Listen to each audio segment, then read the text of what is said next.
Death Squad, we are so close to being in the top 1,000 in Fragpunk again, but I need to learn a little bit more and figure out what or how people are getting to the top of the leaderboard. So in today's video, you could bet that we are about to review or watch the #1 player in Fragpunk right now to see what they're doing to climb so well. Are they doing anything magical, or are they just running as a 5-stack? With voice. So as you can see, we are Master 5 with 68 points, and in order to get back into the top 1,000, we need to have Master 4 with at least 37 points. But the #1 player is Twitch Fuska. I don't know how to pronounce it. And then we've got Not Vico, Tytex, and stuff like that. But let's go and check out, let's go and click on his profile, and let's see what his history is looking like. We actually lost a game there with 12-8, but on a serious winning streak, especially as a punk master. That is absolutely absurd, and I don't think he's going to be knocked out of his position anytime soon. So let's find an insane win game, which was this one here, 6-0, 10-2. Let's click on this and let's spectate it, and let's see what he's doing differently, who he's using, his damage numbers. He is definitely doing the most damage in his team with 31% of the overall damage. And then they've got a team that they're going against, which is actually pretty good, Flow the Owl. Let's quickly just look at the teammates who actually beat them. So we've got the likes of Fuchs there, but we've got on the other team, Different. I've played with Different, and Different is actually Different. Different's a master player. We can't see here by clicking on him, but he's a master player, and I believe he was ranked 500 in the world when I played with him yesterday. But he was literally built different. He was an English lad, and he even said it at the end of the round, I'm just different. And he literally dropped like 15 kills in that game. So if you want me to watch this game, let me know in the comments down below so you can actually see what Different and that look like when they play against these, so you can see what team strategies these go through when they're under pressure, when they're losing. Do they switch up? Do they still do the same thing over and over and over again? Because obviously they lost, so we want to know if they are trying different methods or they're trying to stick with what they know. But let's go and watch his most recent win. Match replay. So they're Shard Clash ranked, and they are on Black Market. So if you didn't know, in top ranked games from Diamond onwards, once you've got a full Diamond team, including the other team and their full Diamonds, you actually go through a card captain picking card, banning card phase, where each team picks a card captain out of all of their players. And then what happens from there onwards is you come to a screen like this. Both teams can see all of the cards, but you can see there, blue pick the first card, red picks 2 cards, blue picks 2 cards, and red picks 1 card. That's how it goes. So you'll see that the attackers get to pick the first card, but they both get to ban a card. So you need to think, what ones do I want to ban if I'm picking first? What ones do I want to ban because I'm not picking first? Even though that you know they're going to be able to select one. And in this case, we've still got Barrier Destruction open, but it's not actually that good in ranked play, because it's, as long as you're reading the cards, you're that knowledgeable, you're going to know what they're going to be doing. So they picked their cards. In this one, we got Bad Knees, which is actually a really, really strong card that I'd recommend. And they're currently in the preparation. We're actually going to go and spectate Fuchs, I can't pronounce the name, Fuska himself, and he is playing Parthogen. So Parthogen is the #1 player in the world. I don't know if he always plays Parthogen, but we'll see in more games.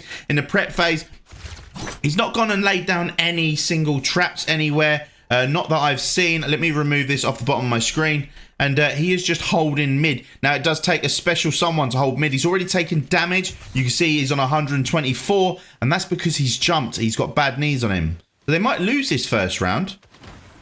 Okay, so they've already killed off one of their players. That was MG himself. And we can see, looking at the screen, IMU is just up there. He's just seen the tip of his gun and wipes out IMU, and he drops some health. Make sure he gets that healing, so he basically gets another life. A top fragger on your team probably should be using Parthogen, because Parthogen can really change the tides of the game. In theory, a good Parthogen is basically having 2 lives, providing they don't get killed off in their first life. Look at that. He's not got some incredible aim. He is definitely a good player, but you see what he's doing different to other players. He's also, for 1, listening to where they are, but for 2, he's doing a lot of crouch spamming. Crouch spamming, if you know how to crouch spam, you will probably win most of your fights. So, yeah, definitely a good thing to learn and definitely a good thing to do. With looking at that round, crouch spamming will definitely make you win a lot more of these fights and make it a lot harder for your target to hit you, like Apex. So here we are, beginning of the next round. He's still got all his traps, all his healing, all his walls, not done anything different, and he is holding the mid down. We can see everyone else where they are positioned on the team. They are separated and spread out really well, whereas we can see the enemy team are all going down and pushing B pipeline and B short, trying to make their way up to B. But the communication is on point because you can see he didn't even bother holding mid for long. He's already moving down the way. I don't know why Nitro is holding back so much. Maybe he's going to be trying looking down mid bridge, but look at his angles. He's not. He's trying to clear up the shards, but Parvajan is simply moving up and clearing them from behind. Now, what did he do there? What did he throw down? What was his secondary? His secondary is a grenade, so he done that. So if they tried to push him down, his grenade actually would blow them up. He's making sure he heals himself back up to full, and they've already, with their communication, found out where the last player is. So they've not been too hesitant. They've not been too hasty. They've actually communicated so well and known exactly where to push and when and who, and they've held onto all their lives, meaning they hold onto all of their weapons for the next round. This is a clean sweep, and they are really dominating this game. So moving on to the third round. Now, the third round appears to be quite a long round, meaning that the blue team, Team A, have decided, guys, we need to slow it down. We need to pull it back. We need to not rush too much. They are literally clamping us down and tying us up and really destroying us. So let's see what they do this time. Does anything different happen? We can see they've spread out a little bit more. One's in B junction. The others are moving down A main, but Nitro has got a peak spot looking straight over, straight down the door, probably hard holding it with a sniper, but knowing that mid is covered, so doesn't have to worry about looking left too much. There we go. So he's actually managed to get the hits off. Nitro has taken down a third of Kismet's life. They know where they are. Was that a sniper? That was a grenade, but he's got the healing. So he's always staying above the enemy team. Now that swing was crazy, knowing that the chug was right next to him, or the chum was right next to him. This Kismet, I don't know what he's doing. Oh, it was their team coming back. Wild. Wait, was it? No, it wasn't. They literally just rushed past. And they didn't even clock onto that. It's one kill. He's spraying through, so there's no eyes. And then he got shut down by the hollow point sitting on the box, but the communication was on point yet again. They've said he's there on the presence, take him down, and they've all just jumped straight on it. Oh, that was a headshot in my eyes, and he didn't get the one shot. Crazy. Has he got iron heads? No, they got squat defense, quick reload, guess who? So here they're making the presumption that he's rotated round to site B. They're not too hasty, they're not moving too fast. They're actually still holding down A. There's 42 seconds on the clock. So Sonar's going to have to be quite good about this. It's going to be quite hard for Sonar. Sonar's only got the beacon left. So I don't know if they'll try and place it down. Will he close the bridge? Will he leave the bridge open? He's leaving the bridge open. He's moving through. Is he going to plant without placing the beacon? Except for the last 20 seconds.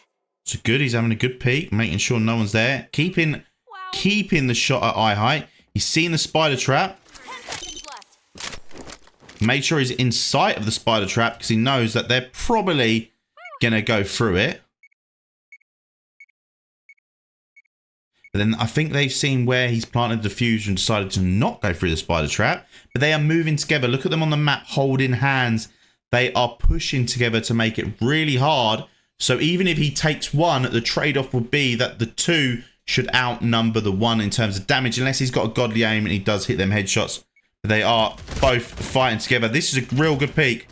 Oh, and a sniper always takes people down when they're weak on that health. That was a very, very good play yet again from Red Team, Twitch Fuchska's team. That name's doing me in. Right, next round. So next round, here we go. We are going to go back and click on Fuchska. What is that? What is that? They've got Dragon's Breath. You're telling me with Dragon's Breath that the pistol is classed as a shotgun when it does hip fire. I know it fires off multiple bullets, but I didn't realize it actually worked like that. Are they going to get greedy because they've got the shotguns? Okay, Roger Rogers. More Roger Rogers. But that Roger Rogers just giving them eyesights. He messed up, whiffed hard. But I'm surprised the shotgun didn't kill him that range and that close.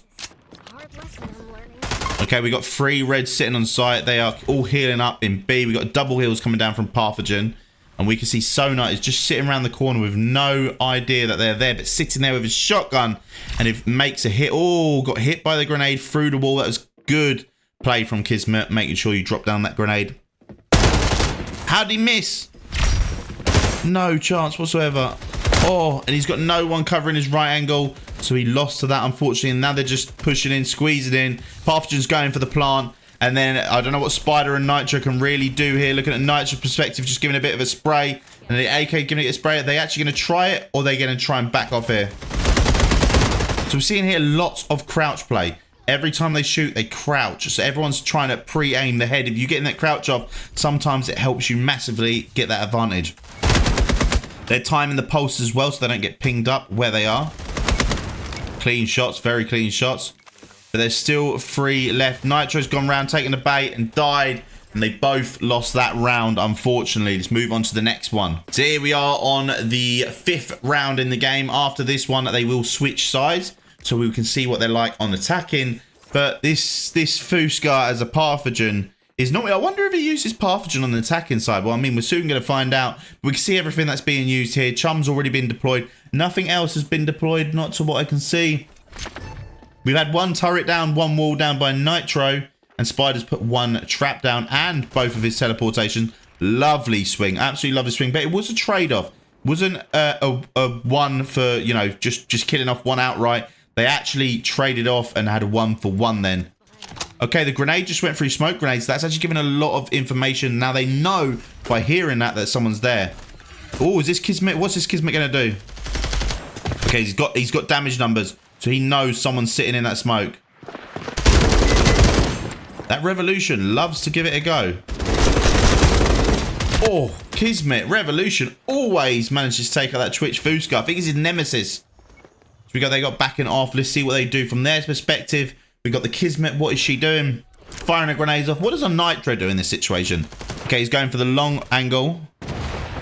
Fired down a nice fire nade, but it didn't get any hits off. Let's look at Kismet's angle. Not Vico, which I believe was ranked 2nd on the leaderboard. Pulling out a sniper and using Kismet as well. We just saw a 67 damage mark from their team. And 120, and they have gone down. And they have lost yet again another round. So it wasn't a clean sweep. This game was a lot harder than we thought. But now they're on the attacking. So let's see what happens when they attack. So let's move over to them. So Fusca's in this game currently sitting at 6 kills, 3 deaths, but 6 assists. So doing a lot for the team. And I really need that Punk Master. We can see with the sticker on his skin, he was a Punk Master in the beta as well. So they'd already set up a team before this game even dropped, guaranteeing themselves that top position. Okay, they've shut off the door. They're destroying the door, making sure that they don't get away with that.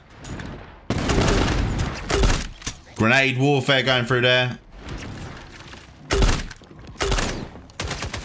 Oh, that hit the sonar for 6-7. That was a very good grenade.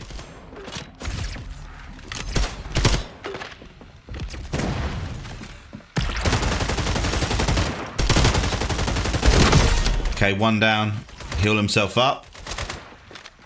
He knows there's 1 to the left because his teammate just died. He's got no eyes. Does he now shut the bridge or leave it open for them to potentially push from behind?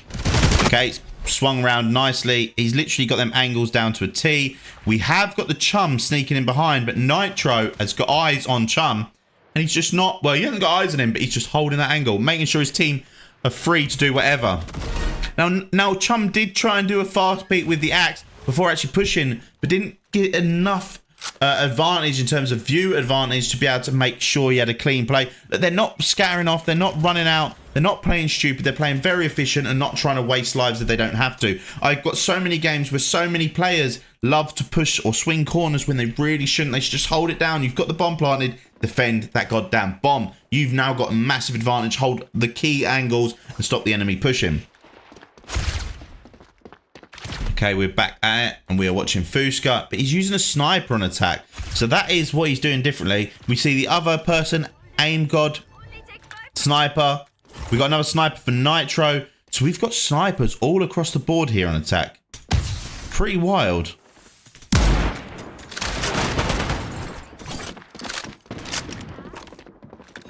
Okay, so they had done a little bit of attacking to the left. They're regrouping right. Now he's going back to look down middle.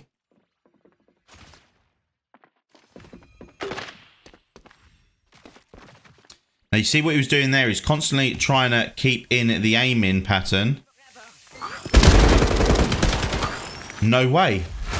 He just shot Chum point blank to the head. Did he get the kill for that? Did he get the kill? I couldn't even tell. He must have, because we didn't get the kill cam. So now we're looking at the Spider here. Spider has got the converter. Sonar's placed down her sonar beam. Nice play of Spider there. Clearing out the turrets. There's one left, so they're all just trying to gather information on site. Trying to clean them up. Who's going to get the kill? Bam. Sniper. Straight down the way. Right, we're moving on to what I believe is the final round. So we are now back on Fusca. It is the final round. It's the preparation. Yet again, we can see, looking at this, Spider's already placed down one movement. Spider is used almost all the time in high ranks as well, because being able to rotate your team from one side to the other is key. So we're going back to the middle. We can see that they're actually advancing, playing a lot more aggressively. They've already lost Pathogen. Sona has also had eyes on the Kismet, or knows that there's someone around that corner. But they've ignored that. They're now swinging for the A. They're going for the A push, and the other team does not have a Spider, so they know that they can't rotate as fast as they want. But they're not going for the A. What they're doing is actually rotating around the back of B. This play is pretty wild. Yo. No way they've just gone and done that. No way they've just gone and done that. They've literally gone and rotated around. But this was a confidence play here. Sona has got peaks.